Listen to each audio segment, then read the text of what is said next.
Table ronde. Je me présente très rapidement. Je suis Clémence Seurat. J'ai fondé les éditions 369 et nous éditons bientôt un livre sur la question de l'autonomie technologique. Et c'est dans ce cadre que j'ai été invitée par Experimenta à animer la table ronde. Donc, je vais commencer par une petite introduction et ensuite je laisserai la parole à nos trois invités et intervenants. Pour démarrer, je voudrais commencer avec deux actualités plus ou moins récentes. La première, c'est qu'en janvier dernier, le ministre des Affaires étrangères danois, le libéral Anders Samuelsson, a annoncé sa décision de nommer un ambassadeur numérique. Et cette décision est justifiée ainsi. Google, Apple ou Amazon doivent être considérés désormais comme des nouvelles nations avec lesquelles il faut entretenir des relations diplomatiques. Depuis, donc ça c'était en janvier 2017, Casper Klinge a été donc nommé, il est en poste, il est cet ambassadeur numérique et il développe donc la techdiplomatie danoise. Il y a 3 bureaux dans le monde, un à Copenhague, un autre auprès de la Silicon Valley et un troisième à Pékin. Ces derniers mois, là je vais venir plutôt en France, plusieurs enquêtes et articles, notamment Mediapart et le Canard enchaîné, ont mis en lumière la dépendance grandissante des médias français vis-à-vis de Facebook. Nous savions déjà que la plateforme, et cela est vrai également pour Google, sont devenus complètement indispensables en termes de trafic et de visibilité pour les différents médias français, pour la presse et aussi bien sûr plus largement dans les autres pays. Nous apprenons donc maintenant que Facebook rémunère directement les médias. Donc ainsi, là je m'appuie sur l'enquête de Mediapart.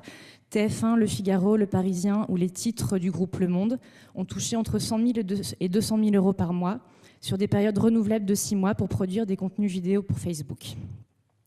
Et cela arrive juste après une décision de Facebook qui a testé la mise en place dans quelques pays, donc sur un échantillon assez petit de pays, d'un fil d'actualité séparé réservé aux publications professionnelles et qui pourrait donc être différencié de ce que Facebook nomme maintenant les interactions significatives, donc les interactions entre un utilisateur et son cercle proche d'amis.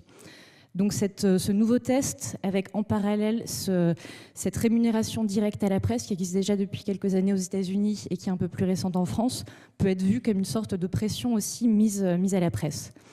Et donc alors que nous nous inquiétons régulièrement de la mainmise de milliardaires et d'industriels sur la presse française, ces dernières nouvelles nous soulignent un petit peu que la menace vient aussi d'autres endroits et qu'il y a des liens un peu toxiques qui peuvent se définir, qui peuvent se lier en tout cas, se construire plutôt, entre les plateformes et les médias. Donc je voudrais remettre ces deux événements, en tout cas tirés de l'actualité, en perspective avec quelques chiffres, avec le quasi-monopole du moteur de recherche Google, qui capte plus de 90% des requêtes en ligne en 2017 en Europe, et également le fait aussi que les grandes plateformes numériques absorbent un temps de plus en plus grand du temps de connexion mondial. Et donc, elles tendent à absorber aussi, à presque phagocyter de plus en plus Internet comme territoire et comme espace d'usage et de pratique.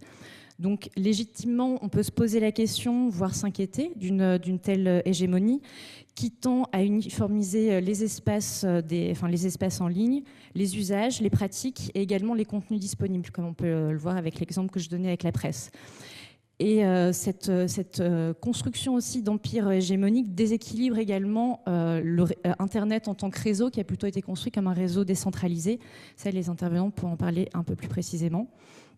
Et donc, en tout cas, cette capture du trafic et de l'espace correspond quand même à une privatisation d'un espace qui n'était pas avant tout commercial, une sorte de mise en clôture, en tout cas, de l'Internet autour de quelques plateformes numériques.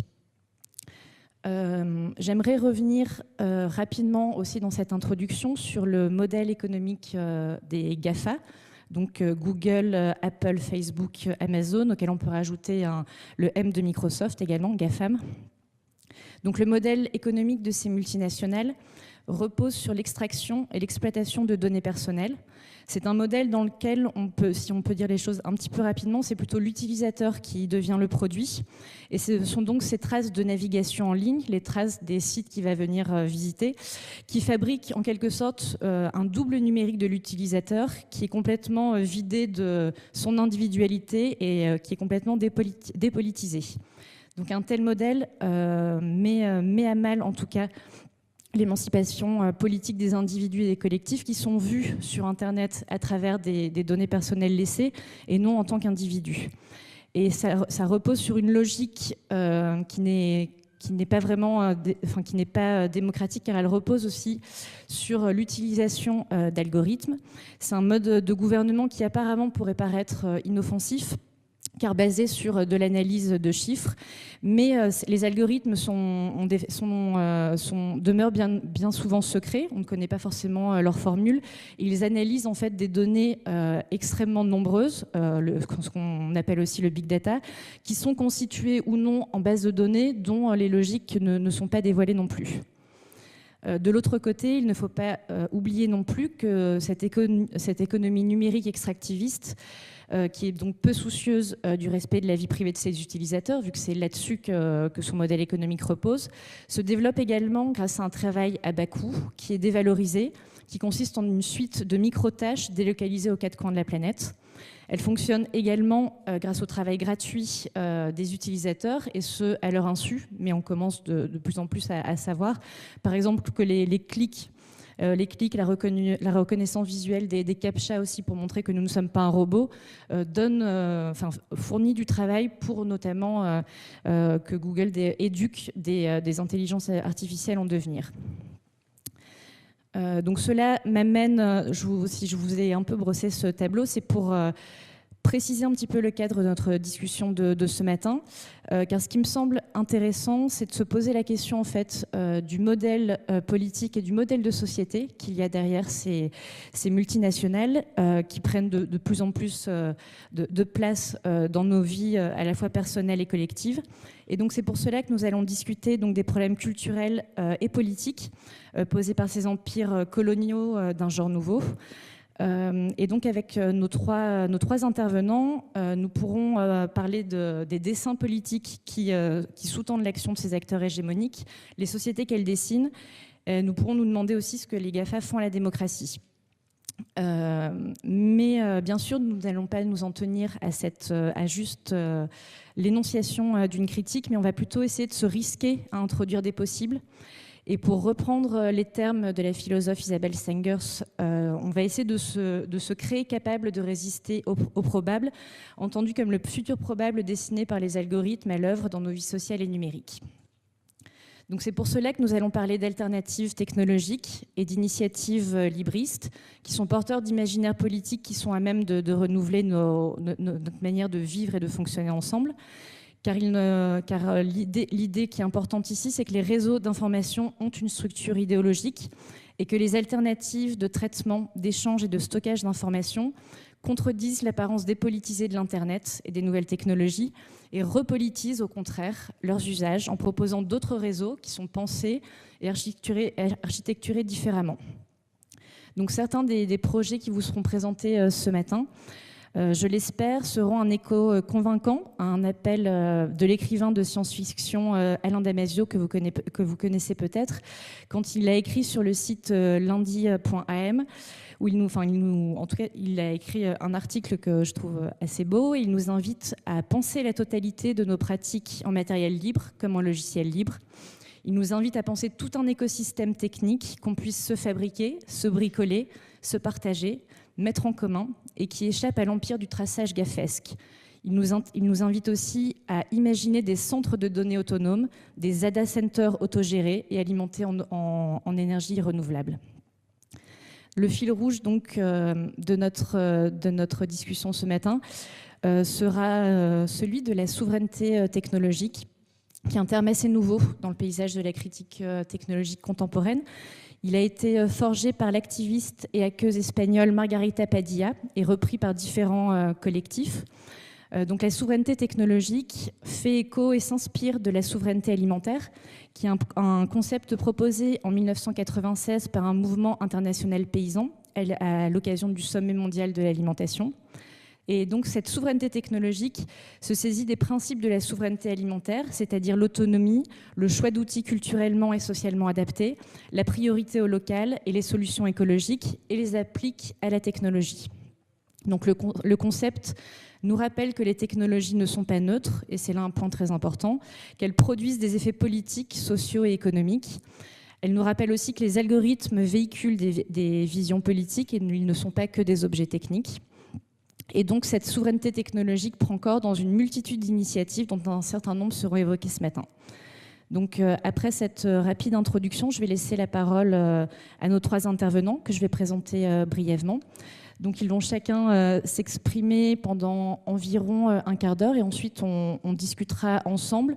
Et bien sûr, toutes vos questions, commentaires et réflexions seront les bienvenues. On ouvrira le cercle. Donc nous allons commencer avec Camille, qui est tout à ma gauche. Donc Camille Palloc-Bergès est spécialisée dans l'histoire et les cultures des réseaux informatiques. Elle est aujourd'hui ingénieure de recherche au laboratoire Histoire des technosciences en société au CNAM. Et elle est chercheuse associée au pôle trajectoire du numérique de l'Institut des sciences de la communication du CNRS. Ses recherches portent sur les généalogies techniques, sociales et culturelles des réseaux informatiques, depuis leur genèse jusqu'à la massification de leurs usages. Actuellement, elle se penche en particulier sur l'émergence de problèmes sociaux et éthiques. Sur l'émergence de problèmes socio-éthiques posés à l'informatique de réseau au cours de cette histoire et le rôle des associations d'utilisateurs qui participent à en faire un objet de débat public. Ensuite, Camille laissera la parole à Antoine, qui est donc à la droite de Camille, au milieu. Donc Antoine Dupéré est développeur web. Il travaille notamment pour la Roue Verte, qui est une entreprise de covoiturage grenobloise. Depuis 2012, il est contributeur au projet Mozilla et donne régulièrement des conférences pour informer et sensibiliser sur les problèmes de vie privée sur Internet. Il est également contributeur de Framasoft, qui est un réseau dédié à la promotion du logiciel libre qui met à disposition de tous des solutions libres. Et il a également contribué au réseau social libre et décentralisé Diaspora, qui est respectueux de la vie privée de ses utilisateurs et dont il administre le volet français. Ces différents projets seront plus précisément présentés lors de son intervention. Et ensuite, tout de suite à ma gauche, Benjamin Cadon, qui est artiste et qui travaille à la Labomédia, qui est une association à but non lucratif qui œuvre dans le champ des technologies et des arts numériques. Donc, la Labomédia est un lieu physique qui est basé à Orléans. Elle regroupe à la fois un Media Lab, un Fab Lab et un Hackerspace.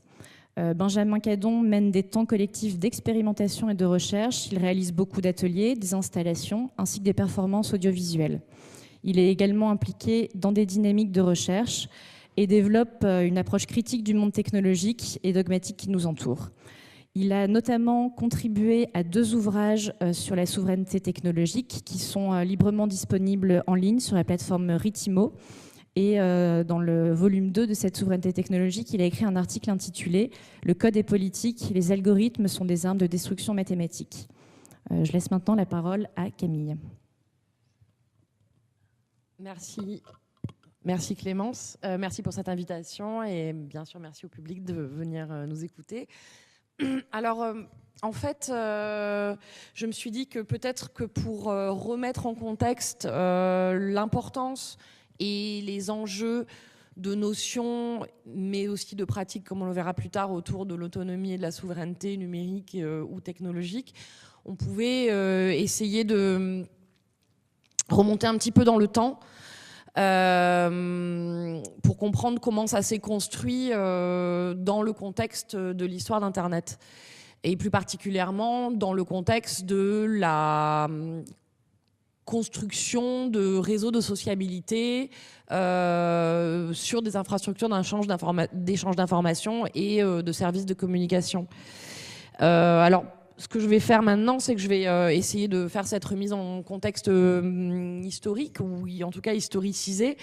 Et suivant le temps que je prends, je le lirai un peu plus spécifiquement aux problématiques d'autonomie ou de souveraineté, ou alors on y reviendra dans la discussion, parce que je ne veux pas non plus trop monopoliser la parole. Alors, que cette remise en question, cette remise en perspective historique, on peut l'imaginer comme la construction d'un fer réseau social, parce que le réseau social numérique ne tombe pas du ciel, mais un fer réseau social sur Internet bien même avant que le web n'apparaisse dans les années 90. En fait, la question du fer réseau social sur infrastructure et sur réseau informatique ou numérique, elle pose une triple question, qui est d'abord technique, fer réseau bien sûr, c'est-à-dire les formes et les technologies de la transmission de données et de la communication entre machines et entre humains sur machines. Une question culturelle une double question culturelle et sociale, puisque comment se développe une sociabilité sur ces réseaux, c'est pas évident du tout. Et enfin, une question politique, c'est-à-dire quand l'espace de sociabilité s'est constitué, c'est-à-dire quand des gens parlent à travers des machines, comment cet espace de sociabilité commence à se représenter à lui-même, se donne des règles, des normes, et voire peut arriver à se gouverner, et voire peut commencer à réagir à comment on essaie de le gouverner. Donc tout ça, c'est évidemment quelque chose qui s'est construit peu à peu. Donc sur ces trois plans, le développement des réseaux sociaux sur Internet précède largement le web. On pourrait même faire une histoire longue des réseaux techniques sur lesquels se forment des médiations sociales ou des espaces de sociabilité organisés. Je vais prendre juste un exemple, le réseau épistolaire, c'est-à-dire le réseau de circulation de lettres, qui est un exemple assez connu puisqu'il est assez proche de nous.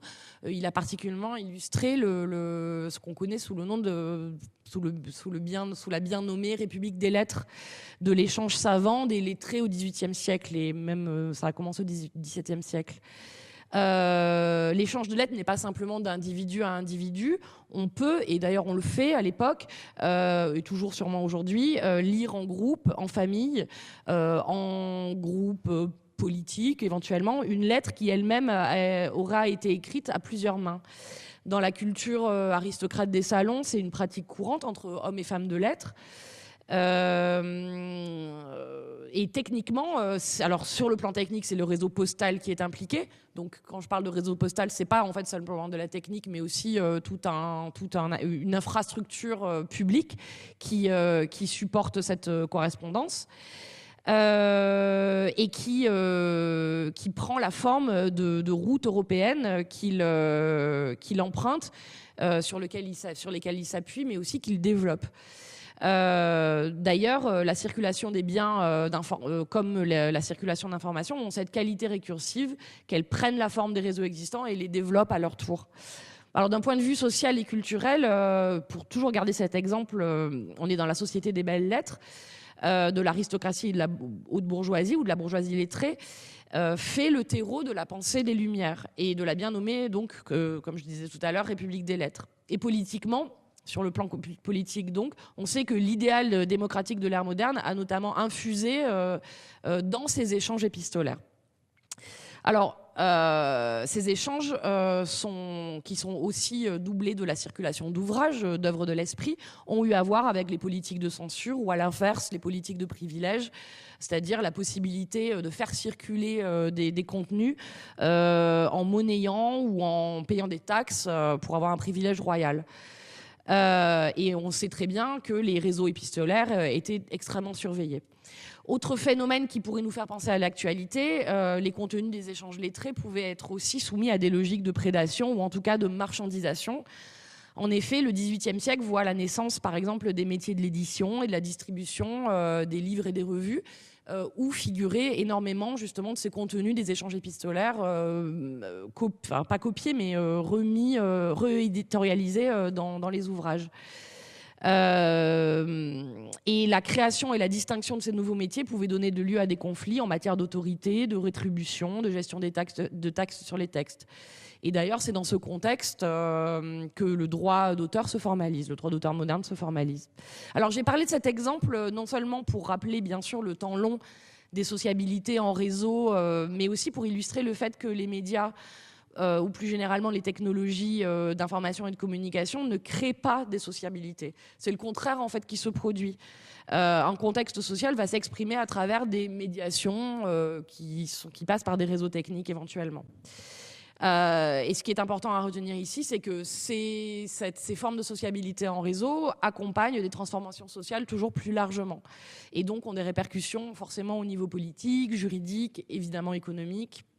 Alors, Pour revenir à Internet et la culture numérique un peu plus particulièrement, je ne vais pas revenir précisément sur la genèse des réseaux informatiques, mais rappeler peut-être très rapidement qu'elle prend racine dans des expérimentations de scientifiques et d'ingénieurs pour faire communiquer des machines entre elles, à but de maximiser leur capacité de calcul d'une part et de pouvoir faire du calcul et du traitement de données à distance d'autre part. On est dans les années 50, 60, 70. On travaille sur des grands systèmes ou ce qu'on appelle encore à l'époque des mini-ordinateurs qui sont quand même des grosses machines qui, mis en réseau, peuvent faire de la détection de radar, évidemment gourmand en calcul, ou de faire, autre exemple parmi tant d'autres, de la comptabilité à distance. Les réseaux bancaires sont à cet égard assez pionniers dans les réseaux informatiques. Beaucoup de ces expérimentations et réalisations sont financées par l'agent militaire, mais restent prioritairement à usage d'applications dans les milieux essentiellement de l'informatique scientifique, mais aussi de la R&D. Alors, je précise tout ça parce que ça met une première perspective sur la question de l'autonomie. C'est-à-dire être autonome à la genèse scientifique des réseaux Internet, c'est quoi? C'est d'abord, ce n'est pas être autonome techniquement ou financièrement, c'est d'abord être autonome en termes de qu'est-ce qu'on fait, enfin comment on conçoit et qu'est-ce qu'on fait avec ces réseaux qui sont financés par exemple, du militaire. Et on se rend compte qu'il y a une grande autonomie dans le développement des programmes de recherche. On pourrait croire que le financement militaire contraint énormément ces développements. C'est pas si vrai que ça, en fait. Donc on a une première forme d'autonomie qui émerge à ce moment-là. La possibilité de communiquer entre humains sur les réseaux se déploie plus spécifiquement dans les années 60 entre les années 60 et 80 dans deux espaces prioritaires. Cet espace techno-scientifique dont je viens de parler, qui sont des réseaux d'ordinateurs utilisés d'abord à but pédagogique et scientifique, où on teste les premières possibilités de messagerie individuelle et collective, les premiers forums. Ce sont d'abord des expérimentations très ponctuelles, en général dans les laboratoires de recherche d'universités américaines.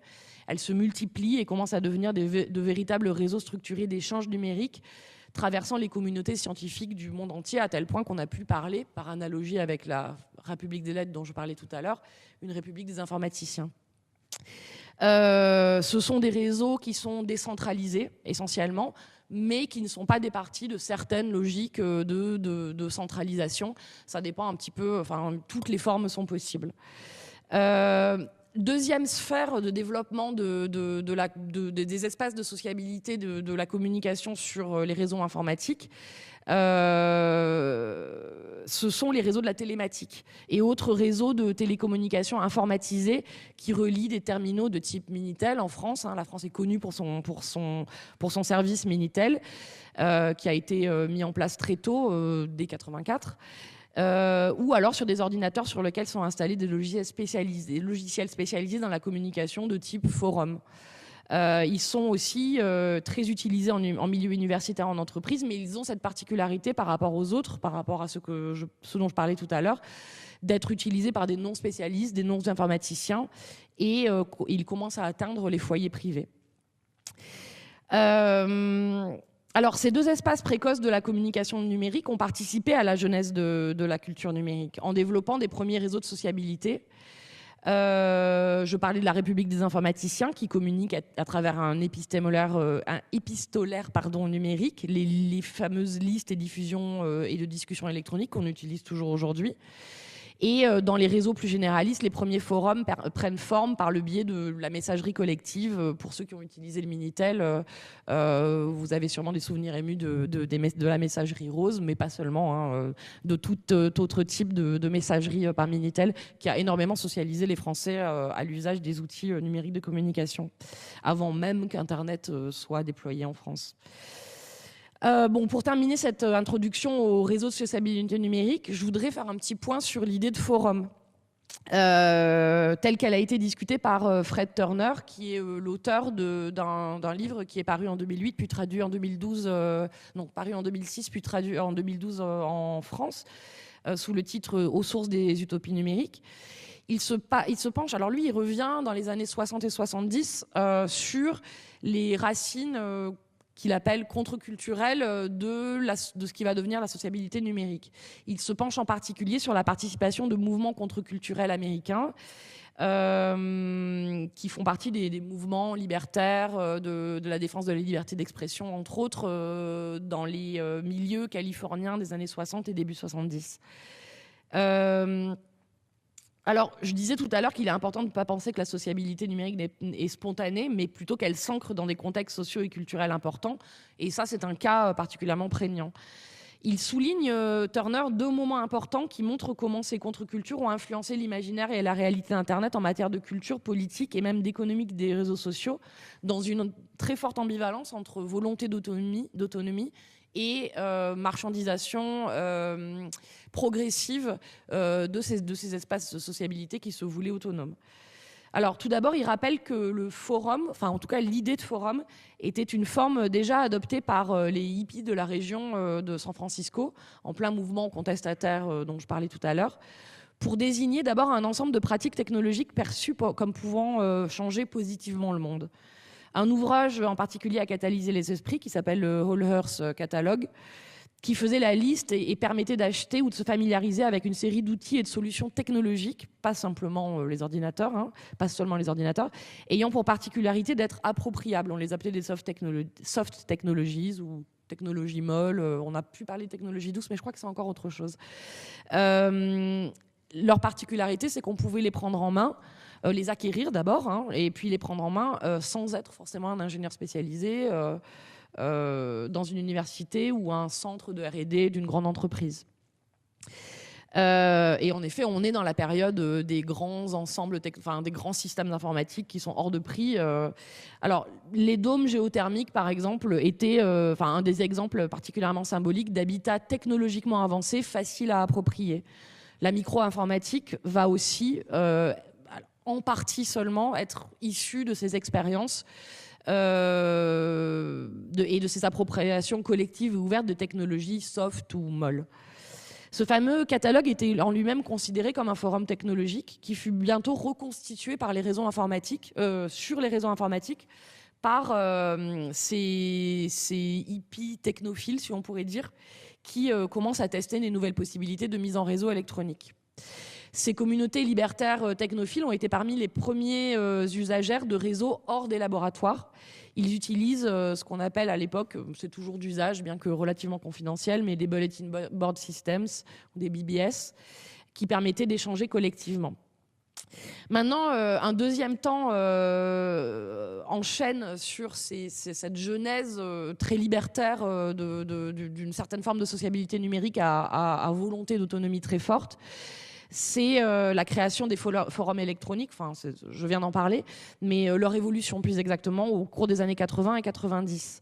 Ces forums électroniques étaient clairement autogouvernés, autorégulés, d'idéal égalitaire, sans barrière d'accès à l'entrée, théoriquement bien sûr, encourageant la liberté d'expression et avec un ethos très fortement anti-autoritaire.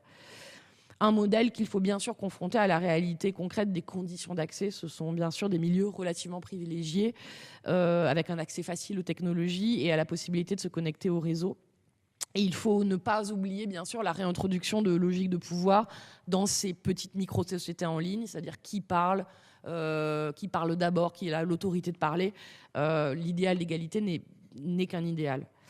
Il faut aussi remettre en perspective cette autorégulation et cet autogouvernement de ces forums électroniques avec l'idée qu'ils avaient des ancrages très locaux. Ils étaient souvent doublés d'une communauté réelle, je dis réelle entre guillemets, à défaut d'une meilleure expression, c'est-à-dire une communauté qui se réunissait aussi physiquement dans des lieux. Ces forums électroniques ont popularisé l'idée de village ou communauté virtuelle, qui étaient des termes qui sont devenus très à la mode dans les années 90, alors que le web commençait à ouvrir Internet à des masses d'usagers toujours plus grandes. Mais il ne faut pas oublier que ces phénomènes prenaient naissance dans le berceau de la Silicon Valley et que l'esprit libertaire était fortement associé à l'esprit entrepreneurial de ce qui était en train de devenir une économie numérique. Et Fred Turner montre bien, à travers des exemples précis, comment ces administrateurs de réseaux aux idées larges, un peu New Age, sont aussi devenus parmi les premiers millionnaires, ou en tout cas les premiers initiateurs de l'esprit de la start-up de la Silicon Valley. Juste pour prendre un exemple, John Coate, qui est l'un des administrateurs de The Well, qui est un forum mythique de ces années-là, peut-être le plus mythique, qui était fréquenté notamment par John Perry Barlow, qui vient de décéder récemment et qui est un des grands activistes des libertés numériques. John Coate parlait déjà de relationship businesses à propos de ce forum qu'il administrait pourtant de manière relativement modeste d'un point de vue économique et technologique. Mais il y avait déjà un modèle en place en quelque sorte. Même si c'était dans un contexte non lucratif, communautaire, exprimant des idéaux d'autonomie.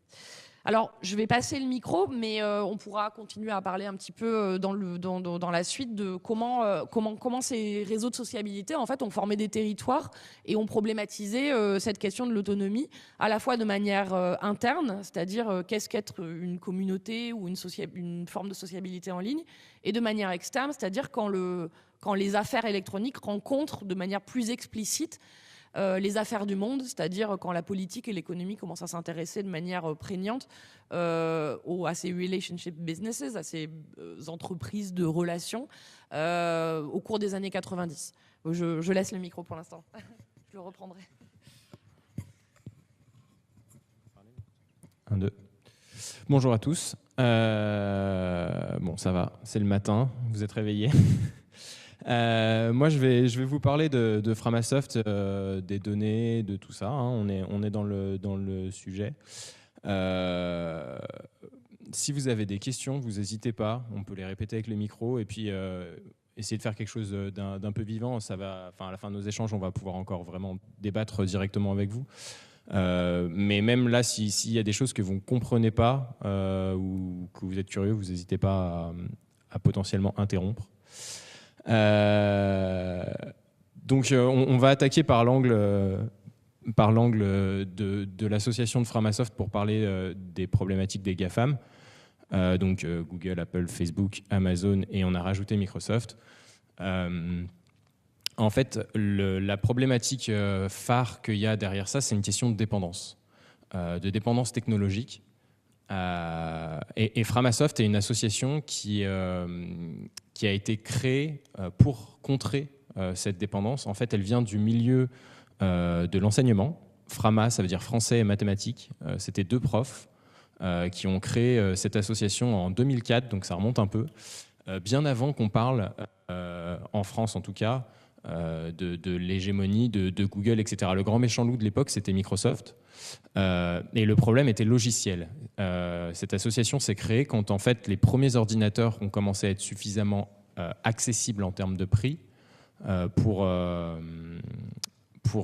être achetés par les lycées français. Et du coup, on a vu arriver en grande pompe Microsoft et Windows et tous les logiciels qui valaient à l'époque aussi cher que le matériel. Et en conséquence de ça, il y a des professeurs qui se sont mis à se dire attendez, là on n'a pas du tout les moyens d'acheter les logiciels qu'il nous faudrait pour présenter l'informatique à nos élèves, pour l'utiliser. Et tu veux que je te fasse le truc? Ouais. On va montrer quelques images en même temps. Et du coup, ils ont commencé à rechercher. Alors au début, ils ne savaient même pas ce que ça voulait dire un logiciel libre. Ils ont cherché des logiciels gratuits tout simplement pour réussir à les installer dans leur lycée. Et ils ont créé le premier service de Framasoft, Frama-Libre, qui est tout simplement un annuaire en fait. Un annuaire des logiciels et aujourd'hui maintenant des services qui existent et qui sont utilisables par tout le monde. Et ces professeurs ont découvert le logiciel libre à ce moment-là et donc l'idée qu'il y avait derrière. Donc de se dire pas simplement en fait le logiciel est gratuit, mais le logiciel appartient à tous. Et donc nous avons le contrôle sur ce logiciel. Ce qui veut dire que la question de dépendance est complètement revue différemment. Qu'est-ce que c'était que la problématique des dépendances? C'était de se dire, Microsoft sort Word 97 à l'époque, puis Word 2000, et il se trouve que, en fait, si vous n'aviez pas la dernière version de Word, vous ne pouviez pas lire les dernières versions des documents. Et donc chaque année, il fallait racheter des nouvelles licences pour les lycées, pour les collèges, pour les particuliers. Les ordinateurs ont commencé à arriver dans les maisons. Et donc, cette dépendance logicielle était vraiment critique. Donc voilà, Framasoft s'est créé autour de Framalibre. Et puis, petit à petit, les choses ont évolué. Alors, les choses ont évolué, notamment, le logiciel, en fait, est devenu service. Alors là, j'ai une petite photo que j'aime beaucoup. Alors, on m'a fait remarquer que la dernière slide était un petit peu fausse. En fait, c'est pas Facebook, le 5e en termes de... Et ça, c'est l'évolution des capitalisations boursières du top 5 mondial, le fameux 440, enfin... Ils ne sont pas tous cotés là-bas. Et qu'est-ce qu'on voit? On voit que dans les années 2000, le logiciel, presque exclusivement représenté par Microsoft, était une des plus grosses sources tout simplement de business mondial. Et que petit à petit, le logiciel s'est effacé. Microsoft recule jusqu'à disparaître du classement. Et on voit le service qui apparaît. Donc le business model ne devient plus de la vente de licences, le business model devient de la vente et de l'exploitation de données. Alors on a un cas un peu à part autour de Apple, on pourra en discuter plus tard. Mais ce qui est très intéressant, c'est de voir que les logiciels ne sont maintenant plus vendus. Et par contre, ce sont les services qui permettent l'exploitation des données qui créent la richesse. Si Microsoft aujourd'hui est revenu dans le top 5, c'est absolument pas grâce à ces logiciels. Windows est devenu un service. Ils le vendent comme ça. Ils donnent des mises à jour à tous les utilisateurs. Elles sont gratuites. Et c'est l'exploitation des données des utilisateurs de Windows. C'est l'exploitation du cloud Azure de Microsoft, comme ce que Amazon fait avec AWS. C'est l'exploitation de tous les services que Microsoft crée qui lui a permis de revenir. Plus du tout la vente de logiciels. Et qu'est-ce qui s'est passé en fait? Tout simplement, nous n'avons plus l'utilité aujourd'hui quasiment de logiciels.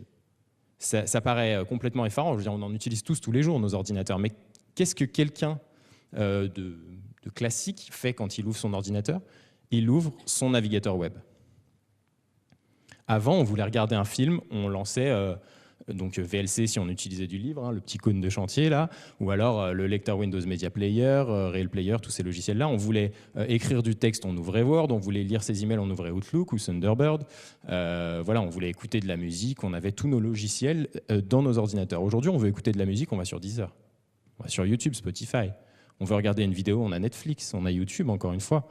On veut ouvrir ses emails, et on tape gmail.com. On n'ouvre plus Thunderbird, on n'ouvre plus Outlook. La problématique, c'est complètement déplacer du logiciel vers le service. Ce qui fait que ce qui nous garantissait notre indépendance, notre sécurité autour des données, de contrôler le code source du logiciel, n'a plus aucune importance, puisque le code source n'est plus exécuté sur notre ordinateur, mais sur les serveurs des GAFAM. Donc on a à nouveau perdu notre contrôle, et ce malgré le fait que la majorité du code source reste libre. Je crois que Benjamin va vous en parler un petit peu après. Les logiciels qui permettent de faire tourner tous ces sites-là sont majoritairement libres. Que ce soit les serveurs web, Nginx, Apache, les bases de données, PostgreSQL, toute la pile technologique, basée bien sûr sur Linux en bas, des serveurs web et des services, est libre. Mais le contrôle des données n'est plus du tout là. Donc ça, c'est le constat qu'on a fait. Et du coup, on a lancé une campagne... alors, on s'est beaucoup amusé. On a dit qu'on allait attaquer l'Everest en tongs. C'était notre image. Alors, dégooglisons Internet. Donc là, on a le banquet final parce que c'était notre campagne des 3 dernières années. Le but, c'était de proposer une alternative à tous les services, enfin tous les services, la majorité des services en ligne qu'on trouve, et permettre à chacun de pouvoir utiliser Internet de manière respectueuse. Le cheminement qui a été derrière, il a été assez simple. On a commencé à aller voir les gens et à dire, regardez, Framasoft fait de l'éducation populaire, maintenant on est sorti des lycées, et à leur dire, voilà, ça va pas en fait, il faut plus que tu utilises Facebook, ça te prend beaucoup trop de données, ça va pas du tout. Donc la personne en face nous dit, ok, très bien, je comprends les problématiques, sur lesquels on pourra revenir si ça vous intéresse. Le fameux « je n'ai rien à cacher ». Mais qu'est-ce que je fais en fait? Donne-moi un site où je m'inscris. Alors quand on répondait non, il ne faut pas que tu t'inscrives sur un site, il faut que tu t'héberges, il faut que tu reprennes le contrôle de tes données. Là, c'était fini. On ne peut pas demander à quelqu'un d'avoir chez soi son petit serveur, absolument toute la population française, avec ses petits logiciels qui tournent. Donc en fait, dégooglisons, ça a été mettre en place des services dans un but de démonstration. Le but, c'était de dire, bah, regardez, ça existe et ça marche, essaye. Si jamais ça te plaît, tu pourras peut-être l'installer plus tard, mais déjà pas demander dès le début aux gens de l'installer. Donc la démonstration, la vulgarisation. Le troisième point, c'était la documentation, hein. Il fallait que les gens soient en capacité le plus possible de faire ces installations, leur faciliter la vie. Donc notamment un très gros travail de traduction, puisque la majorité de la doc sur les logiciels et les services à installer est en anglais. Et donc, eh bien, ça a marché parce qu'on a parlé à beaucoup de gens et beaucoup de gens ont été intéressés. Et ça a complètement foiré parce qu'ils sont tous restés chez nous. On a très bien vu que la marche a grimpé pour dire « Ok, j'ai découvert le nouveau service, ok, je comprends les problèmes ». Ça, c'était notre premier point. Est-ce que vous comprenez les problèmes? Avant Prism, avant Edward Snowden en 2013 et les révélations de la NSA qui espionne tout le monde, déjà, on était regardés un peu comme des huluberlus. Aujourd'hui, il y a beaucoup de gens qui nous regardent et qui comprennent, qui se mettent à participer, qui comprennent la dépendance, qui comprennent les problèmes. Mais, donc, ils sont prêts à utiliser des alternatives, ils ne sont pas prêts à les installer. C'est ce qu'on a pu voir avec dégooglisons. Donc, on a voulu passer l'étape d'après. Je n'ai pas ouvert celui-là. L'étape d'après, le nouveau problème, c'était notre popularité, du coup. On est devenu, Framasoft, à avoir des dizaines de millions de visites par mois sur tous nos services, hein. On en a plus de 50 d'installés. Et ça fait beaucoup trop de monde. Parce que... c'est sympa les suggestions. Ça fait beaucoup trop de monde. Notre but, c'était pas du tout de... Ils sont beaux, j'adore. Notre but, c'était pas du tout d'avoir des gens chez nous, ça paraît bizarre, hein, mais notre but, c'était de faire de la démonstration. Framasoft est une toute petite association, une trentaine de personnes qui se connaissent tous, on boit des bières ensemble plusieurs fois par an, et on veut faire passer le message. On ne veut pas du tout, mais alors pas du tout, devenir fournisseur de services.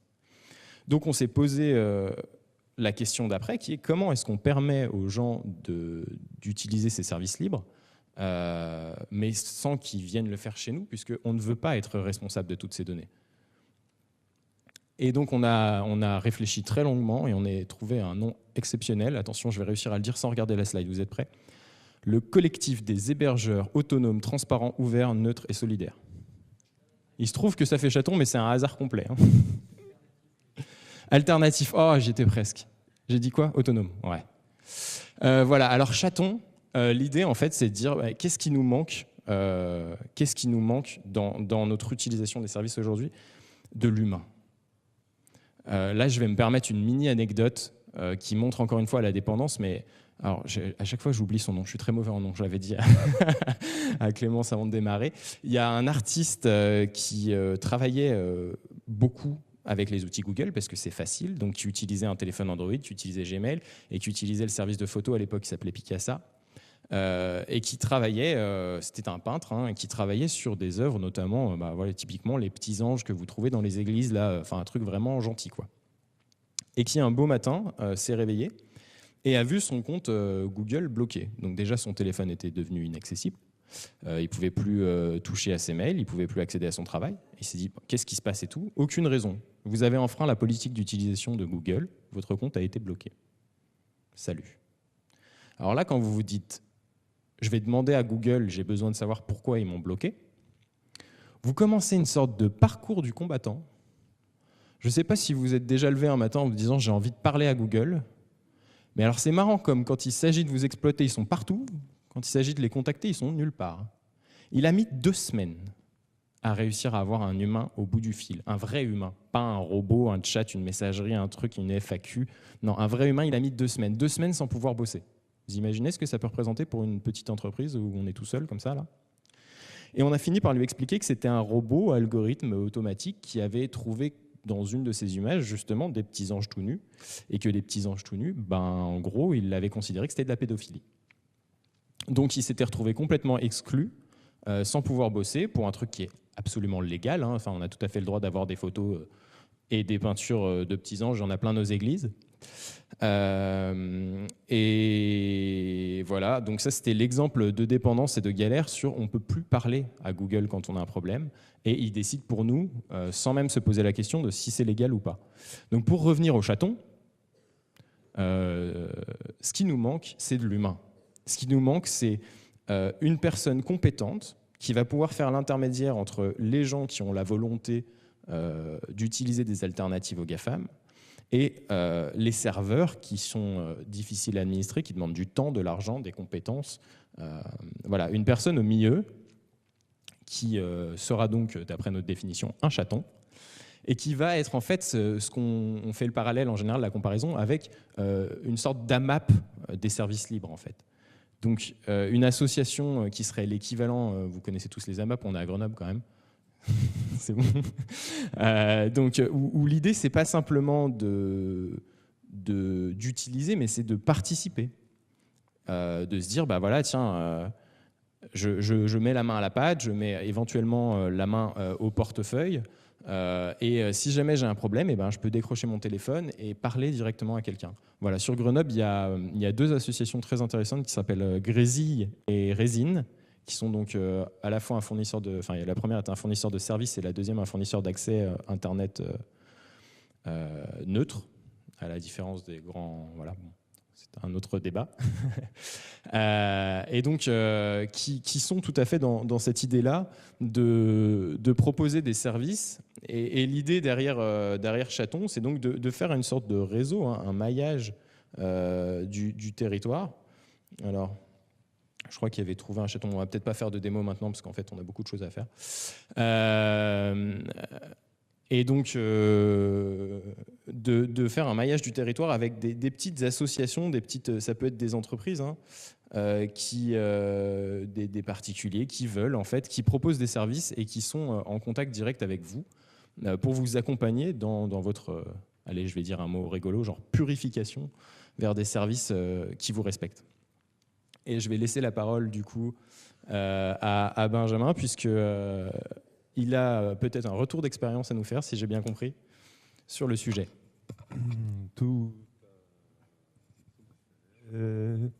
Oui, puisqu'effectivement, on s'est inscrit dans cette dynamique chaton.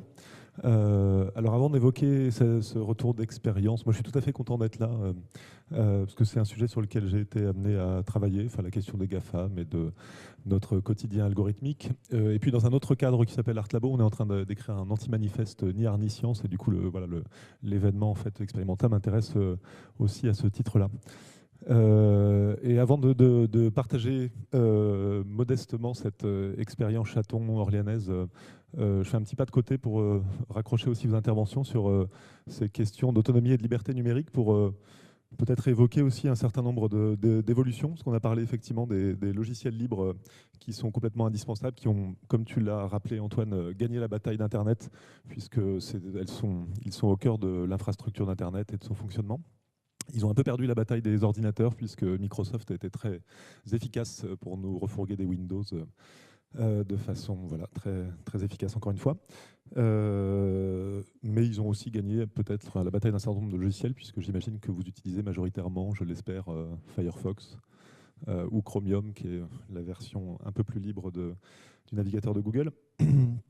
Il y a eu toute une dynamique aussi autour du matériel libre qui peut rejoindre ce que tu évoquais autour du Waller's Catalog, c'est-à-dire comment on peut reconstruire en fait des objets techniques dans leur diversité. Et donc aujourd'hui, il y a un certain nombre de licences qu'on appelle matériel ouvert ou open hardware pour faire un anglicisme, une licence du CERN et une licence en fait d'association de radioamateurs. Et ça, je trouve que c'est des dynamiques intéressantes, mais qui du coup à un moment se confrontent aussi à la propriété industrielle, et parce que sans rentrer dans les questions de droit d'auteur, mais voilà, à un moment on est plus dans le domaine des brevets que dans le domaine en fait de la propriété littéraire et artistique. Néanmoins, il y a un certain nombre d'initiatives aussi qui essayent d'aller un petit peu plus loin pour pouvoir proposer à terme des matériels complètement libres.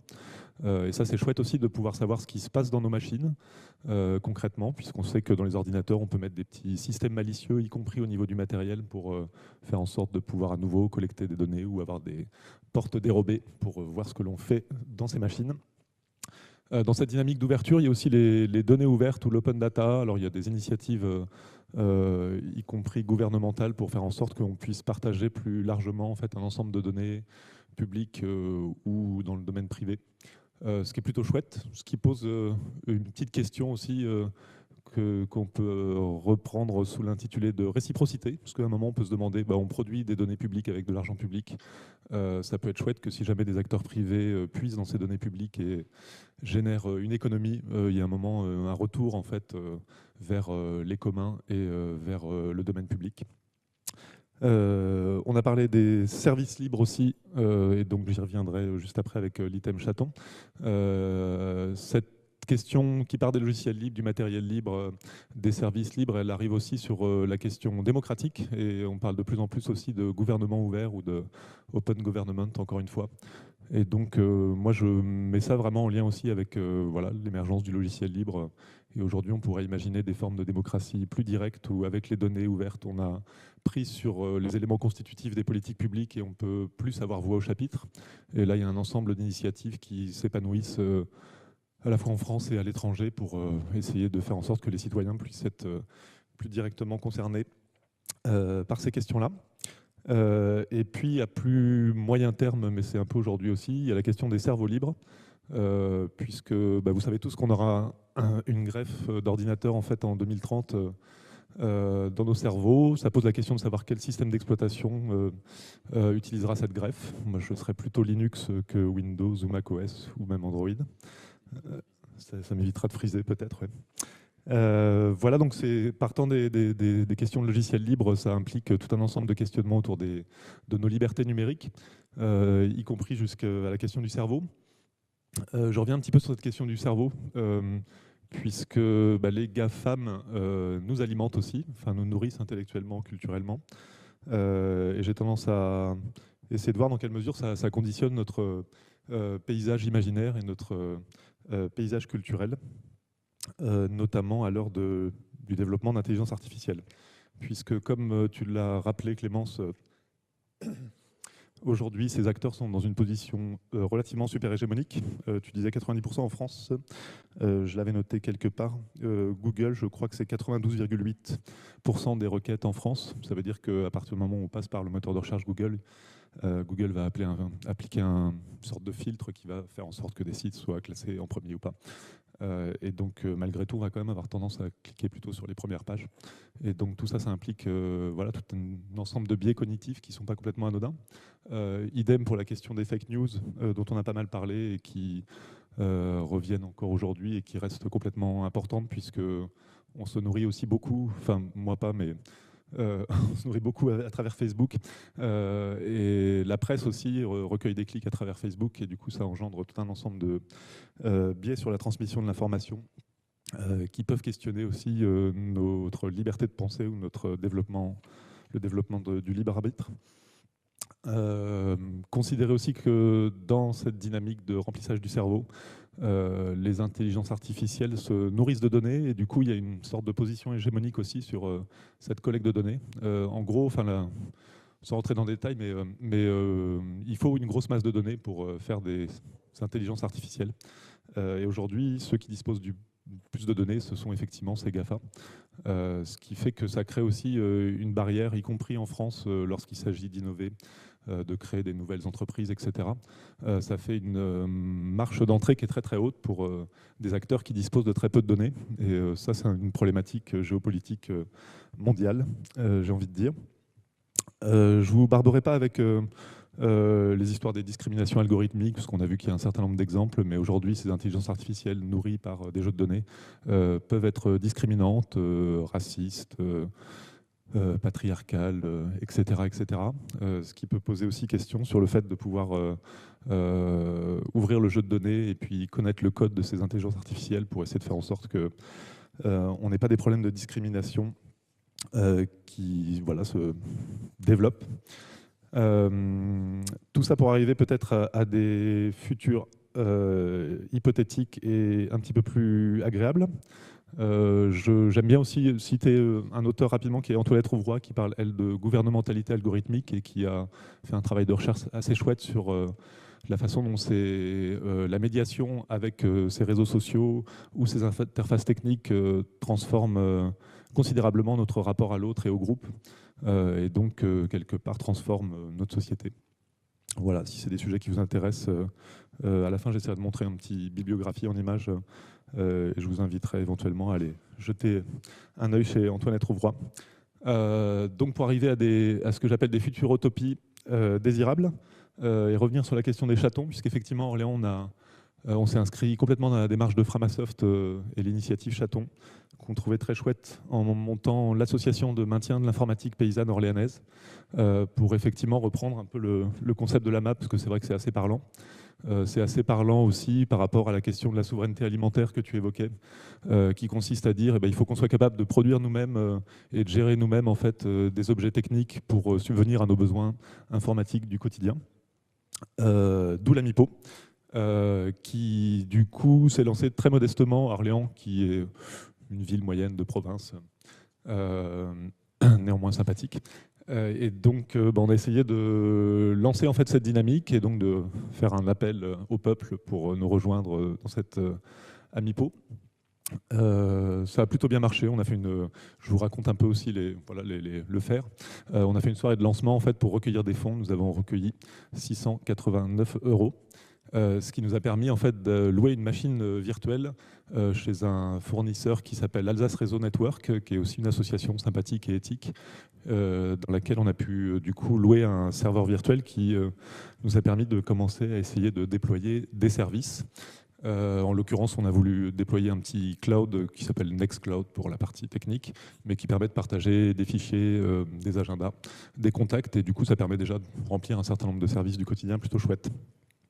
Voilà, alors c'est plein de bonheur, mais c'est aussi pas complètement simple, puisque alors à la fois avec 680 €, on arrive à louer un serveur pendant un certain nombre de temps, donc ça c'est plutôt chouette, mais ça veut dire qu'il faut réussir à créer aussi la dynamique collective et créer la communauté, la renforcer pour faire en sorte que finalement il y ait plein de gens qui viennent participer à l'administration de ces services, ce qui est une activité qui consiste à être devant un écran qui est plutôt souvent sur fond noir avec des petits caractères blancs, un terminal, et donc ça peut paraître un peu austère comme ça. Donc c'est pas complètement évident effectivement d'inviter les gens à s'intéresser à ces questions-là, sachant que là aussi, pour rejoindre ce que tu disais, en fait l'association de maintien de l'informatique paysanne à Orléans, on l'imagine complètement aussi sous les horizons de l'éducation populaire, c'est-à-dire qu'il y a à la fois un volet où il s'agit de proposer un service pour essayer de très modestement dégoogliser Internet, mais il y a aussi tout un volet aussi de sensibilisation qui se décline dans un certain nombre d'événements où on a commencé à mettre en place des petits outils, pour des petits fly pédagogiques pour dire voilà, si vous voulez laisser moins de traces sur Internet, vous pouvez installer tel plugin. Si vous voulez limiter les données que génère votre téléphone, vous pouvez faire ça et ça. Donc voilà, il y a aussi tout un volant en fait, d'éducation populaire et de partage de connaissances autour de ces enjeux qui s'épanouit à travers ce projet. Néanmoins, ça reste pas évident, et c'est administrer un serveur de mail par exemple, c'est un truc qui est extrêmement embêtant et rebutant, donc c'est pas complètement facile d'imaginer comment pérenniser cette dynamique à partir du moment où c'est quelque chose qui est complètement bénévole, mais ça reste largement indispensable. Et donc, si jamais c'est des questions qui vous intéressent, je vous invite effectivement à aller regarder la carte du chaton, et puis à peut-être vous impliquer, pourquoi pas, dans l'association locale, puisque c'est aussi une façon d'aborder pratiquement ces questions-là. Dans les autres futures utopies désirables, parler de la question de l'auto-hébergement qui a été évoquée, mais il y a aussi un certain nombre d'initiatives. Je pense notamment à un truc qui s'appelle Why You Know Host, qui est une initiative qui part plutôt de la France, mais qui s'internationalise, et qui consiste à pouvoir déployer des services aussi très facilement sur des petits ordinateurs à bas coût ou sur une vieille machine que vous auriez dans votre grenier. Et ça, maintenant, il n'y a plus besoin d'être un super informaticien. Alors, ça a ses limites. Je vois des gens qui dodelinent de la tête à juste titre. Mais disons que quelqu'un qui n'est pas un super informaticien, super au quotidien, peut au moins tenter d'installer des choses sur une vieille machine ou un ordinateur pas cher, et pourra déployer relativement facilement un certain nombre de services et les proposer à sa famille ou à son groupe d'amis, donc à petite échelle, sachant qu'il y a aussi des rapprochements, si je ne m'abuse, entre ce projet et la dynamique de Framasoft. Je ne sais pas si tu veux dire un mot. Tout à fait, ouais.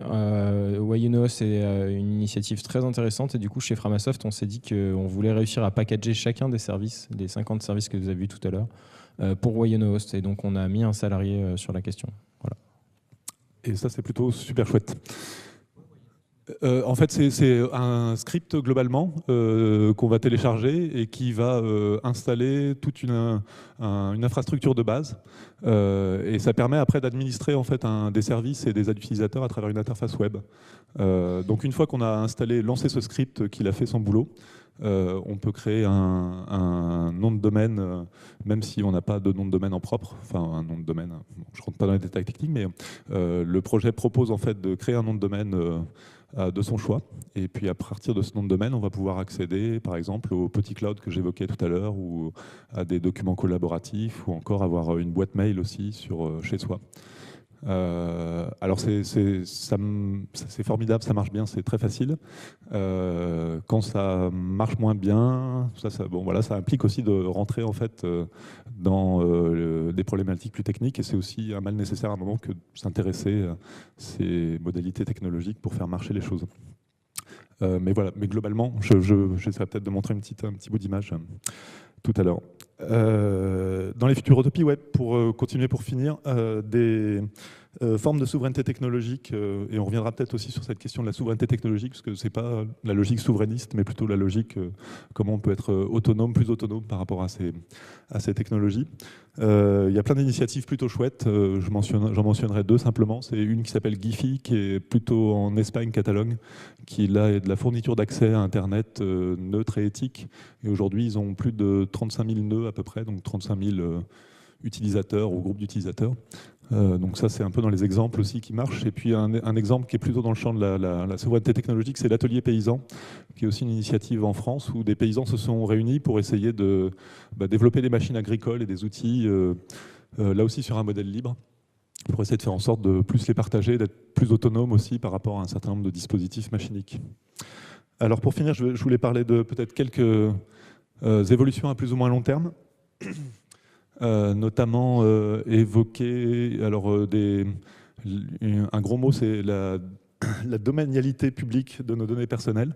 Il y a un certain nombre d'auteurs qui proposent, pour essayer de contrevenir aux problématiques des GAFAM, de mettre nos données personnelles dans le domaine public. Alors ça peut paraître bizarre, enfin, il ne s'agit pas de se mettre nu sur la place publique, parce qu'effectivement on a des choses à cacher, notre nudité éventuellement, mais plutôt d'imaginer comment on pourrait mettre en fait nos données personnelles dans une forme de domanialité publique. Alors concrètement, comment ça peut se passer? C'est un petit peu comme la terrasse d'un café. Vous savez, les cafés en fait mettent des terrasses dans l'espace public, et du coup la collectivité en général autorise cette occupation de l'espace public contre une rétribution. On pourrait imaginer exactement la même chose si les pouvoirs politiques se saisissaient de cette question sous cet angle. Il pourrait s'agir en fait de faire en sorte que Google, Facebook aient l'obligation de nous rémunérer pour la mise à disposition de nos données personnelles, et également l'obligation de donner un accès à ces données personnelles à travers des dispositifs informatiques qu'on appelle des API. Des API, en gros, c'est des interfaces entre Google, Twitter, Facebook et le reste du monde, et ça permet d'interagir avec d'autres sites ou d'autres programme informatique. Ça a un certain nombre d'avantages, en fait, cette question de la domanialité publique, que de remettre plutôt effectivement dans un domaine commun l'ensemble de ces données personnelles, et de permettre aussi à un ensemble d'acteurs de pouvoir accéder à ces données avec différents niveaux d'anonymat. Je pense notamment aujourd'hui à des collectivités qui sont très intéressées par les données de Uber ou de Airbnb pour mieux appréhender le transport à l'échelle locale ou le tourisme. Mais aujourd'hui, c'est des boîtes fermées. Alors, il y a des accords qui se mettent en place, mais néanmoins, si on imposait cette forme de domaine public pour nos données personnelles, ça permettrait à tout un ensemble d'acteurs en fait, de pouvoir développer d'autres formes d'interaction avec ces données qui seraient éventuellement moins mercantiles que celles que proposent les GAFAM aujourd'hui.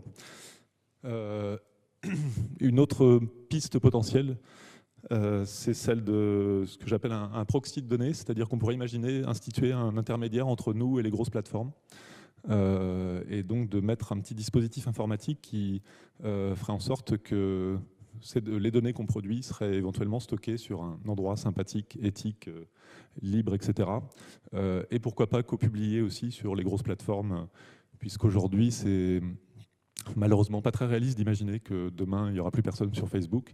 Aujourd'hui, Facebook reste un amplificateur et un réseau où il y a énormément de gens, donc c'est, y compris pour une association comme celle dans laquelle je travaille, c'est difficile de ne pas communiquer sur Facebook, sinon on va risquer d'être dans l'entre-soi.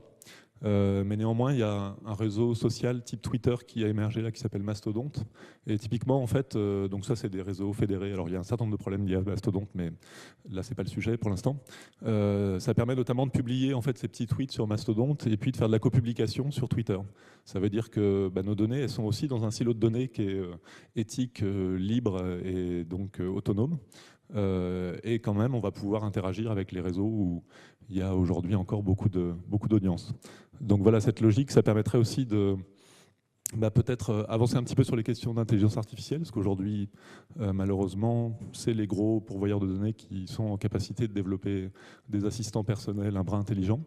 Et demain, ce serait quand même chouette d'imaginer aussi, pourquoi pas, pouvoir avoir sa petite intelligence artificielle éthique qui s'appuie sur un jeu de données dont on a la maîtrise, plus que de passer par l'intermédiaire de Apple, Facebook ou autre. Voilà, pour finir, on peut partager encore un ou deux éléments, mais très, très rapidement. Il y a aussi la technique de l'offuscation pour essayer de pervertir ces intelligences artificielles en mettant un certain nombre de fausses données dans leurs mains pour les rendre un petit peu moins clairvoyantes.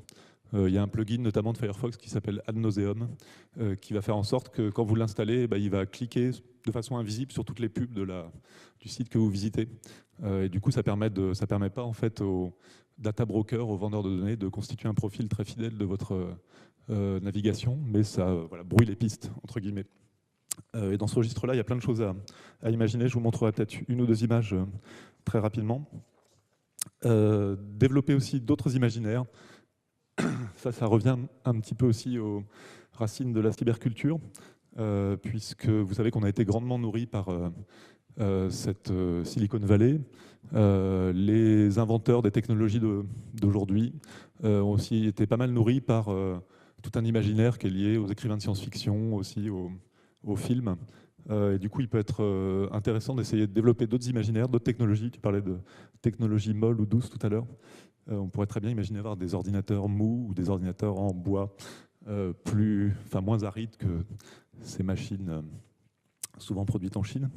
Donc pourquoi pas imaginer d'autres imaginaires, d'autres de la science-fiction qu'on pourrait appeler utodystopique, parce que il n'y a pas d'utopie ni de dystopie, souvent l'utopie de l'un et la dystopie de l'autre, mais néanmoins on pourrait essayer de projeter d'autres imaginaires que ceux qui nous sont proposés. Et puis pourquoi pas aussi essayer de remplir les réseaux, les ordinateurs d'amour et d'humour pour essayer de prévenir en fait ce qu'on peut appeler, alors j'ai du mal à trouver un mot, mais le numérisme ou l'algorithme, puisqu'aujourd'hui j'ai la faiblesse de croire que l'espèce humaine n'est pas supérieure à la reste des espèces sur la planète. Demain, on se posera la question aussi vis-à-vis des intelligences artificielles. Est-ce que dès aujourd'hui, il faut les rejeter et les considérer comme l'autre, à l'image des Émirats arabes unis, je crois, qui ont eu la bonne ou la mauvaise idée d'instituer la citoyenneté pour un androïde. Est-ce que demain, il ne faut pas plutôt, dès maintenant, imaginer un rapport avec l'autre artificiel qui soit plutôt sous des horizons sympathiques et bienveillants plutôt que dans la bataille ouverte. Voilà, pour peut-être terminer. Je vais vous mettre une ou deux images après, puis je passe la parole. Je ne sais pas si vous voulez rajouter. Antoine, je pense que tu voulais nous parler aussi d'un projet qui peut aller un peu dans la suite Contributopia, il me semble. Tout à fait. Dans la suite de Benjamin. Alors, je vois que le temps tourne. Oui, et s'il y a des questions ou des remarques, elles sont également les bienvenues. Ouais, je peux le dire en deux mots et puis après on prend des questions. Donc je vous ai présenté Dégooglisons, c'était le projet de Framasoft les 3 dernières années et on vient d'en lancer un nouveau. On aime bien fonctionner avec des campagnes de 3 ans qu'on a appelé Contributopia, donc l'utopie d'une société de contribution qui en fait vient en opposition à la société que les GAFAM nous proposent. C'est très intéressant d'observer un tout petit peu l'ubérisation de la société. Ce mot, là, ça plaît bien aux journalistes, c'est cool, puis ça sonne américain en plus. En fait, qu'est-ce qui se passe Uber et tout ça, c'est en fait la fin du travail sous forme de salariat avec des contrats qui protègent les travailleurs. Alors au début, on pourrait se dire ça met de la flexibilité dans le système et puis c'est peut-être une bonne idée. Pourquoi pas après tout. Bon, il y a des gens, enfin voilà, tout le monde n'est pas libéral, mais ça pourrait être un débat. Sauf que ce qui est super drôle, c'est de se projeter l'étape d'après et de dire mais en fait, qui c'est qui possède Uber ? Majoritairement, c'est Google. Qu'est-ce qu'ils font Google ? Des cartes, de la géolocalisation, des voitures autonomes. Qu'est-ce qu'ils ont besoin pour faire des voitures autonomes qui marchent bien ? Des données de plein de voitures. Donc vous activez votre GPS, vous leur filez vos données, on fait mieux que ça, on se renseigne sur toutes les courses de tout le monde qui se déplacent avec Uber constamment dans tous les sens. Toutes les personnes qui travaillent pour Uber n'étant pas salariées, elles sont là parce qu'on veut bien qu'elles soient là, mais quand on veut, on les dégage.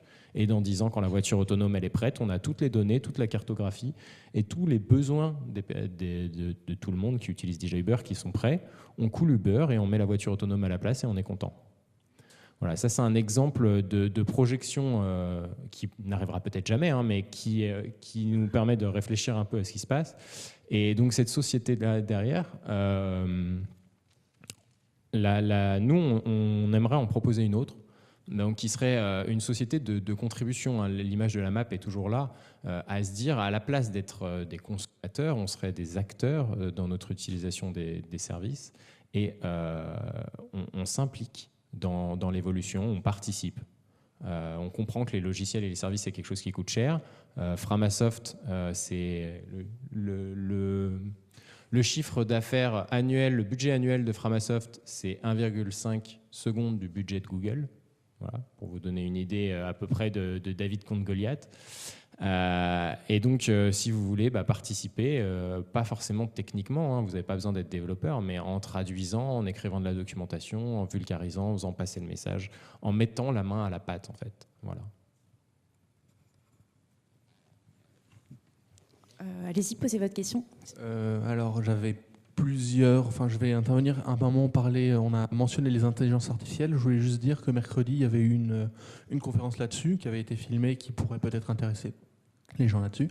J'avais aussi une intervention, c'est au niveau européen, c'est le RGPD qui a été mis en place. Alors, qui va peut-être, pour ceux qui ne connaissent pas, c'est un moyen de limiter et de contrôler, limiter l'échange des données utilisateurs et de faire en sorte qu'elles ne se transmettent pas automatiquement.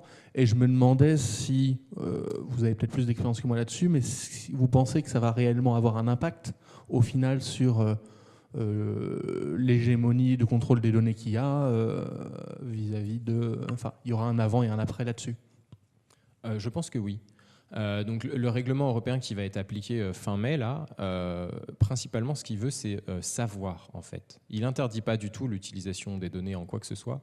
Par contre, toutes les entreprises qui exploitent des données personnelles doivent le déclarer, doivent déclarer qui a accès à ces données. Doivent dire quand un utilisateur arrive sur mon site, quand il s'inscrit, ça crée... ces données dans telle base de données, elle est accessible d'abord aux informaticiens, puis il sera accessible à l'équipe marketing qui la transmettra à l'équipe commerciale. Voilà, c'est une question de traçabilité des données et de l'utilisation. Et derrière, il y a une question de contrôle par l'utilisateur avec des questions de droit à l'oubli, donc la possibilité pour la personne de supprimer toutes les données, et d'interopérabilité, donc notamment la possibilité par la personne de demander de récupérer toutes ces données s'il veut changer de système. Et ça ne verrouille pas ce qu'il est possible de faire par l'entreprise avec les données, mais ça donne quand même cette question de... Enfin, ça permet potentiellement de casser les silos tout à fait de manière très intéressante. Voilà, avec des boîtes en France d'ailleurs qui se montent comme Cozy Cloud autour de ces questions-là, de dire je veux changer de fournisseur d'email, je veux quitter Google pour aller chez moi, ça c'est l'idéal, ou admettons pourquoi pas chez Yahoo, chez quelqu'un d'autre. Google est maintenant légalement obligé de me fournir tous les emails dans un format qui sera réinterprétable par un ordinateur pour le réimporter ailleurs et être capable de quitter. Donc c'est quelque chose de très intéressant et c'est quelque chose qui est pris très très très au sérieux. Là, si vous faites un tout petit peu de veille dans l'informatique, tous les jours il y a des dizaines d'articles qui sortent sur ce sujet Et les GAFAM jouent le jeu, hein, tout à fait. Hein. Google et Facebook sont même déjà compliant, comme ils disent dans les États-Unis d'Amérique, puisque les amendes qui sont prévues derrière sont importantes.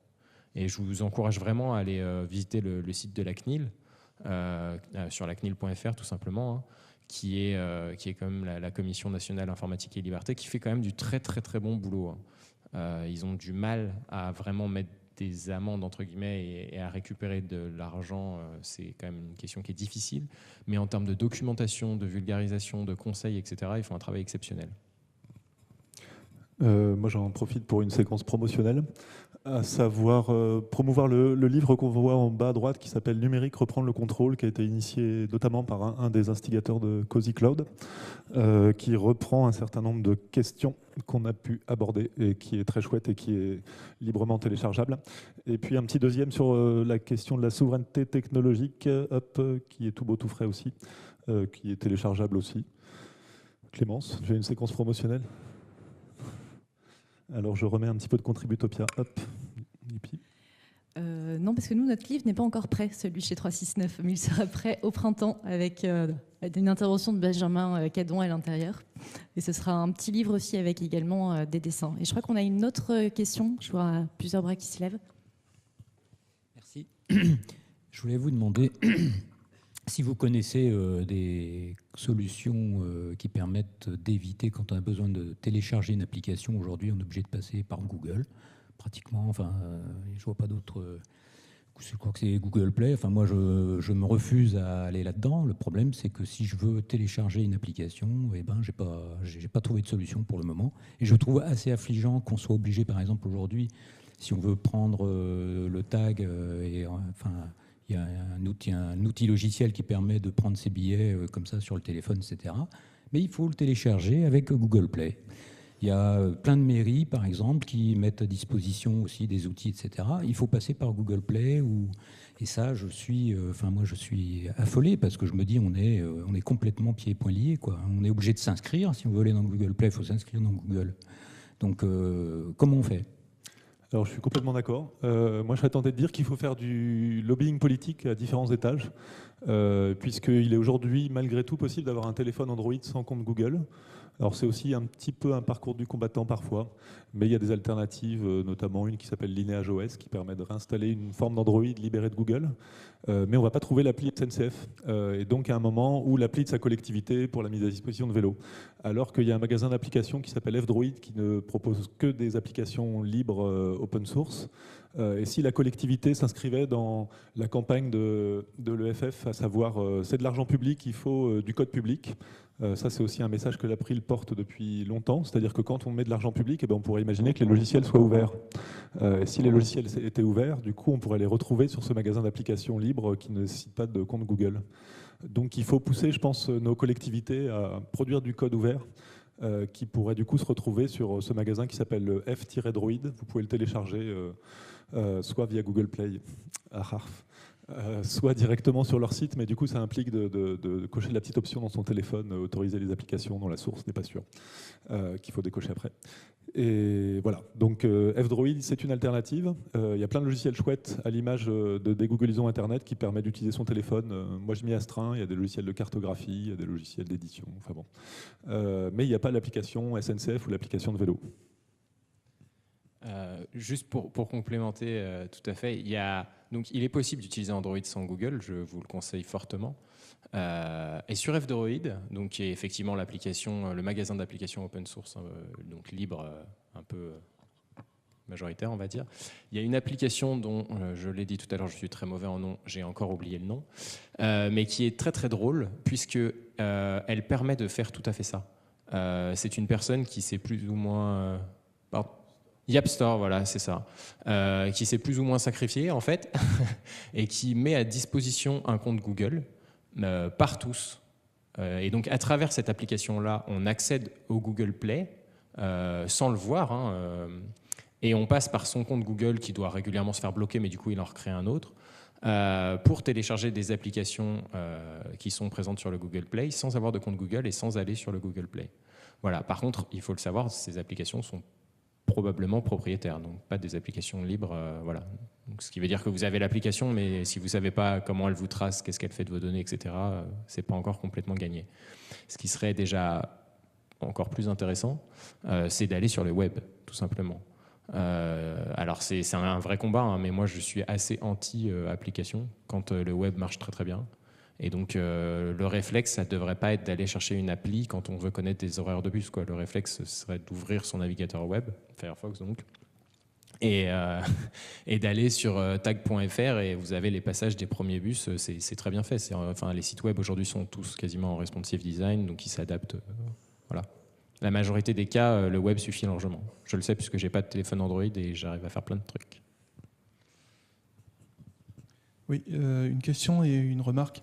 Moi, j'ai beaucoup aimé toute la campagne des Googlisons Internet de Framasoft. Je suis plus dubitatif sur les chatons. Je pense que c'est plus risqué, mais vraiment pour deux raisons. La première, c'est que une association locale, elle a peu de membres actifs en général, et c'est extrêmement difficile de maintenir une compétence technique éventuellement forte, parce qu'il y a des services qui sont quand même compliqués à maintenir, à installer. Enfin, typiquement, maintenir un serveur de mail avec, c'est vraiment compliqué le mail, et c'est risqué quand on a la moitié des compétences, c'est risqué. Parce qu'il y a tous les problèmes de spam, de spoofing, etc. Donc, arriver à maintenir une compétence de niveau professionnel de façon décentralisée dans plein de petites associations, ça me semble vraiment compliqué. Et d'autre part, dans ce problème d'avoir la masse critique, il y a aussi le fait que s'il y a 3 personnes qui s'occupent d'un truc, qui ont la compétence technique, s'il y en a une qui s'en va, les 2 autres sont submergés. Enfin, y a pas à mon avis, il n'y a pas de redondance suffisante dans une petite association. Et il y a un deuxième point qui est important aussi, c'est que quand vous dites l'humain est important, ça va dans les deux sens en fait. Moi, je préfère que ce soit des personnes qui me connaissent pas, qui gèrent les services que j'utilise par exemple, parce que dans une petite communauté, c'est possible de se fâcher avec des gens, c'est possible d'avoir des conflits d'intérêts parce qu'on est dans des associations proches mais concurrentes, c'est possible d'avoir des choses comme ça qui font que le fait de reposer sur des locaux où il y a une concentration forte me semble être plus propice à des problèmes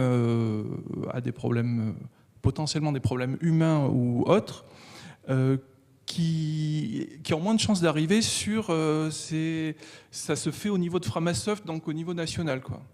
Voilà, donc si vous avez des réponses à ça, pour moi c'est des préoccupations.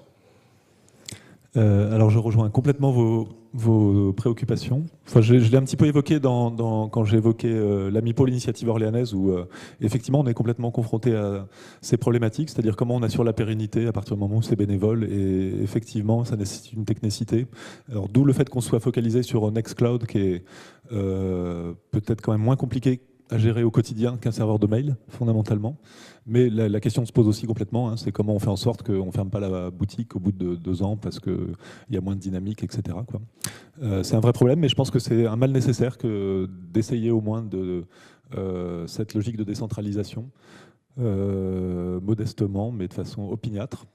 Et sur le deuxième aspect, là aussi je vous rejoins complètement, parce que c'est des choses qu'on avait évoquées aussi dans nos initiatives locales. La réponse est peut-être le chiffrement de bout en bout, c'est-à-dire faire en sorte que les administrateurs des serveurs n'aient pas accès aux données des personnes. Ce qui est facile à dire, ce qui n'est pas facile à faire selon les services. Donc je pense que nous, dans notre asso, on essaie de regarder aussi sur Nextcloud, il y a un peu des pistes. Sur le mail, faut plutôt chiffrer soi-même ses mails, etc. Mais il y a effectivement complètement cette problématique de proximité avec des drames potentiels. S'il y a des peines de cœur ou des antagonismes qui surgissent, on peut aller voir les mails des gens. C'est plus problématique effectivement qu'à une échelle nationale. Mais ça fait partie des problèmes à aborder, malgré tout. Après, il y a peut-être aussi une taille critique, parce que c'est vrai que nous, dans notre entourage orléanais, il y a plein d'assos qui aimeraient bien venir mettre leur octet chez nous plutôt que chez les gros Américains. Néanmoins, à partir du moment où il n'y a pas un petit peu de permanence, et y compris de ressources humaines rémunérées pour ce faire, c'est compliqué d'assumer des données d'une association avec aussi une activité plus ou moins importante. Donc il y a peut-être aussi réussir à suffisamment convaincre tout le monde pour que finalement l'association arrive à une taille critique, arrive à embaucher ou rémunérer plusieurs bouts de personnes pour faire en sorte que la pérennité soit un petit peu plus assurée, que ça offre des services aussi des associations qui sont plus en capacité peut-être aussi de donner un petit peu de moyens à cette initiative. Et là, on revient peut-être aussi à l'importance, je pense, d'inclure le pouvoir politique, les autorités publiques pour assurer aussi le maintien de cette communauté. Ça rejoint aussi ce que nous disait Camille au début, de l'importance d'avoir une communauté vivante et active. Et pour ça, on a besoin aussi qu'il puisse y avoir des financements, des cadres. Et ça revient aussi peut-être à la question du lobbying et de faire connaître aussi ou de réclamer aussi auprès de municipalités, des personnes qui nous représentent politiquement, d'avoir des données libres, d'utiliser des solutions logicielles aussi peut-être alternatives, ce que vous avez peut-être fait aussi au niveau de l'éducation avec Framasoft, enfin exiger, même réclamer et même exiger auprès des ministères qu'ils puissent aussi adapter ce type de solutions. Un système d'exploitation souverain français. Ouais, Et on arrive à la fin de la table ronde, il m'avait semblé voir une question, un bras tout en haut, non ? J'ai peut-être rêvé. Si je dis juste une phrase sur le chaton pour finir, rien n'empêche de gagner de l'argent. On parle d'associations en tant que chaton, mais ça pourrait être des SCOP, ça pourrait même être des SARL. On est d'accord, il y a besoin d'avoir une qualité professionnelle. Parce qu'on a une dépendance aujourd'hui à nos emails, etc., qui est très importante. Mais on le voit très bien avec Framasoft. Enfin, je veux dire, on a sur notre page, si vous allez sur, j'ai pas mis, parce qu'on est, mais soutien.framasoft.org, c'est la page qui vous permet de nous donner de l'argent si vous le souhaitez, déductible d'impôt, you. En décembre, ça marche mieux en général quand je dis ça. Il y a aussi une page avec qui est les remerciements. Il y a des centaines de personnes qui nous écrivent tous les jours pour nous dire merci pour ce qu'on fait, pour nous donner de l'argent. Et nous, on n'a pas envie de grossir. Donc, si là, je peux mettre ma casquette de Startup Nation capitaliste, mais il y a des parts de marché à prendre, quoi.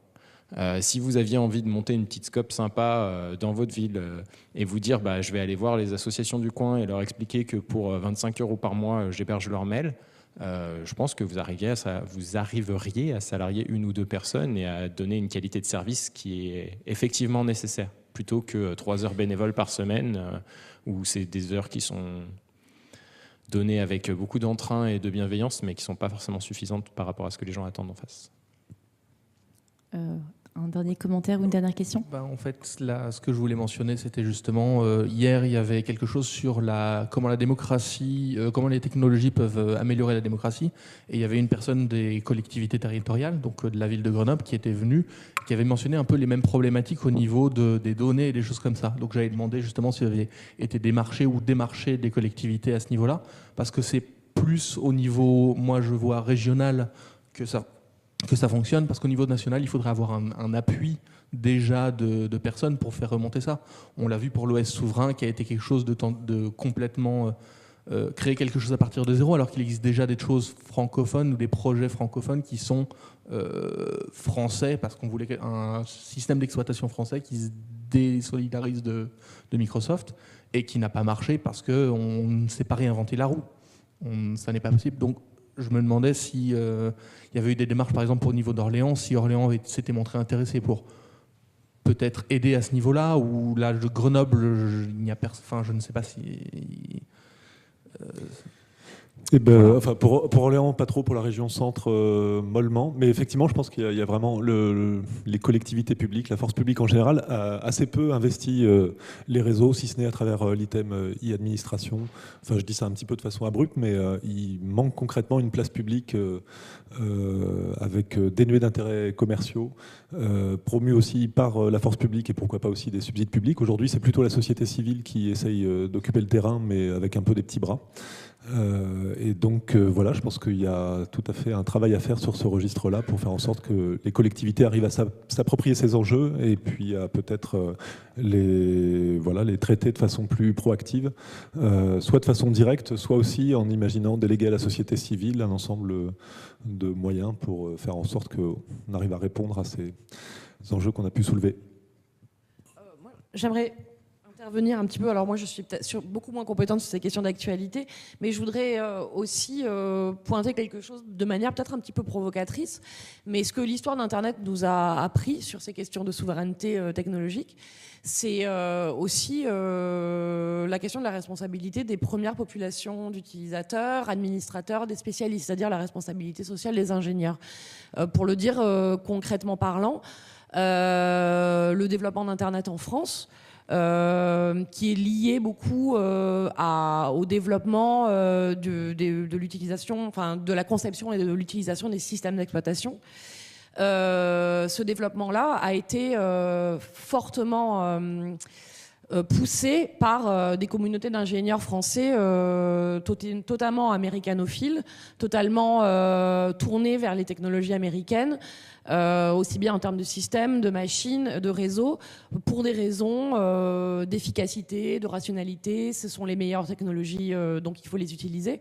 Alors qu'en France, on a quand même depuis les années 60, à travers ce que vous connaissez sûrement sous le nom du plan calcul, qui a été lancé par le général de Gaulle en 66, pour des raisons géopolitiquement extrêmement compliquées. Hein. C'est pas juste pour avoir des systèmes informatiques souverains.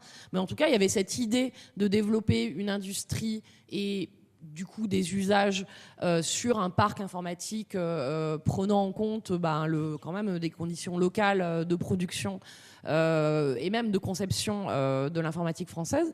Et il ne faut pas sous-estimer la responsabilité des ingénieurs, des communautés d'ingénieurs français qui ont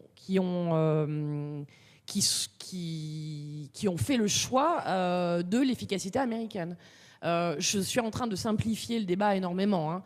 C'est pour ça que je dis que c'est un peu provocateur.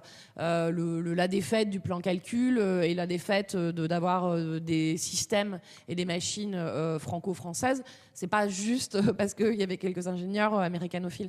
Mais tout le discours sur la responsabilité des usagers, je l'entends bien, mais il ne faut pas oublier ça aussi, c'est-à-dire qu'est-ce qu'on veut de nos usages numériques et de nos conceptions. Est-ce qu'on recherche toujours l'efficacité, la meilleure fonctionnalité possible à un moment donné, si j'entends bien tout le débat sur le besoin d'être professionnel, mais qu'est-ce que ça implique d'être professionnel? Ça implique de monter aussi excusez-moi, j'ai pas le terme, mais de développer des entreprises qui se donnent le moyen d'être le plus fonctionnel possible. Et on revient sur des logiques économiques. Je voudrais juste pointer ça du doigt. Ne l'oublions pas aussi. Nos impératifs, avoir toujours la chose la plus efficace et la plus fonctionnelle possible, ça implique aussi ça. Alors je suis complètement pour, effectivement, et peut-être imaginons ensemble d'autres formes de technologie, simplement, parce qu'aujourd'hui, alors il y a un terme que j'aime pas beaucoup, c'est la siliconisation des cerveaux, mais c'est assez révélateur quand même de ce côté très, comme tu le disais, américain en fait, du développement technologique. Voilà, il y a certainement d'autres voies de développement technologique moins efficaces, plus low-tech, plus respectueuses de l'environnement, à imaginer ensemble.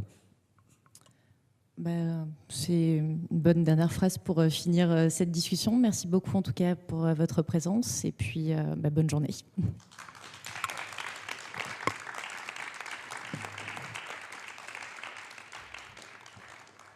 Vous savez quoi répondre quand on vous dit j'ai rien à cacher?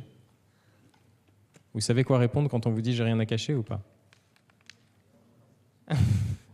Levez les mains, n'hésitez pas là, soyez pas timide. Non, vous savez pas? Allez, une main, vas-y. Ton intimité.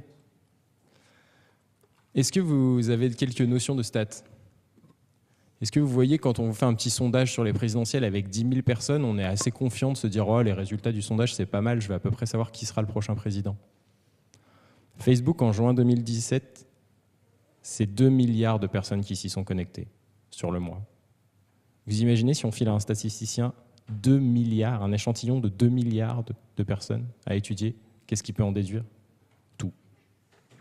Peut-être que le fait d'aimer le reblochon, c'est directement lié, on ne sait pas pourquoi, mais les maths le prouvent, il y a une corrélation entre les personnes qui aiment le reblochon et celles qui n'arrivent pas à rembourser leur emprunt bancaire. On ne sait pas pourquoi, mais les maths le montrent.